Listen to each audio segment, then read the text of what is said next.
കൊല്ലം തിരുമംഗലം ദേശീയപാതയിലെ പുനലൂരിലെ മിനി പമ്പയിൽ വാഹനാപകടത്തിൽ മരിച്ച ശബരിമല തീർത്ഥാടകന്റെ മൃതദേഹം പോസ്റ്റ്മോർട്ടം നടപടികൾക്ക് ശേഷം കുടുംബാംഗങ്ങൾക്ക് വിട്ടു നൽകി.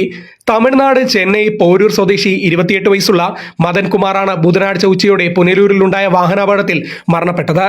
പുനലൂർ MLA PS സുബാൽ, പുനലൂർ നഗരസഭാ അധ്യക്ഷ K പുഷ്പലത, മറ്റ് നഗരസഭാ അധികൃതർ, ദേവസ്വം ബോർഡ് അധികൃതർ എന്നിവരുടെ നേതൃത്വത്തിൽ വ്യാഴാഴ്ച ഉച്ചയ്ക്ക് 1 മണിയോടെയാണ് മദൻകുമാറിന്റെ മൃതദേഹം ബന്ധുക്കൾക്ക് വിട്ടു നൽകിയത്. തുടർന്ന് മൃതദേഹം മദൻകുമാറിനെ സ്വദേശത്ത് എത്തിക്കാനായി സൗജന്യ ആംബുലൻസ് സേവനവും അധികൃതർ ഇവിടെ ഏർപ്പെടുത്തിയിരുന്നു.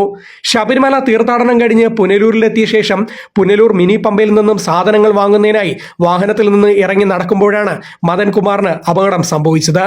പുനലൂരിൽ നിന്നും തമിഴ്നാട് ഭാഗത്തേക്ക് അമിത വേഗത്തിൽ വന്ന ലോറി മദൻകുമാറിനെ ഇടിച്ച് തെറിപ്പിക്കുകയായിരുന്നു. ഉടൻ തന്നെ നാട്ടുകാർ മദൻകുമാറിനെ പുനലൂർ താലൂക്ക് ആശുപത്രിയിൽ എത്തിച്ചെങ്കിലും ജീവൻ രക്ഷിക്കാൻ സാധിച്ചില്ല. മരണപ്പെട്ട മദൻകുമാർ വർക്ക്ഷോപ്പ് ജീവനക്കാരനാണ്. മദൻകുമാർ ഉൾപ്പെടെയുള്ള 35 പേരടങ്ങുന്ന സംഘം ഈ മാസം 5-നാണ് ശബരിമലയിലേക്ക് യാത്ര തിരിച്ചത്.